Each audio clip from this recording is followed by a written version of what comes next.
రిజర్వేషన్లు అనుభవిస్తున్నటువంటి వర్గాలు కూడా దీని మీద ఆలోచించాలని చెప్పి నేను కోరుతాను.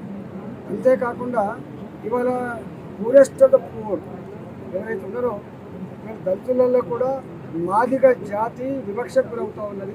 మాకు ఏబీసీల వర్గీకరణ కావాలని చెప్పి 30 ఏళ్ళుగా ఉద్యమాలు చేస్తే దేశాన్ని పాలించిన కాంగ్రెస్ పార్టీ, రాష్ట్రంలో అధికారంలో కాంగ్రెస్ పార్టీ ఆ మాదిగ జాతిని పట్టించుకోకపోతే అనేక మంది చనిపోయింది.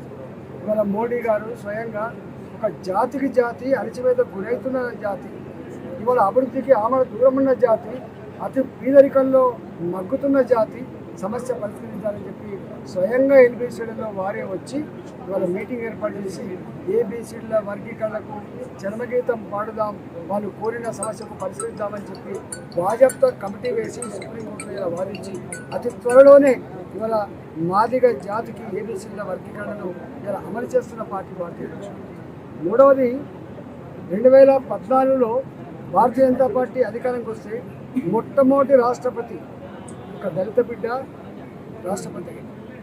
అంతేకాకుండా రెండవసారి అధికారంకి వచ్చిన తర్వాత ఎవరూ ఊహించని పద్ధతిలో, దేశమే ఆశ్చర్యపోయే పద్ధతిలో ఒక ఆదివాసీ అడవి బిడ్డ ముర్ము వారికి రాష్ట్రపతి పదవి కట్టబెట్టించింది.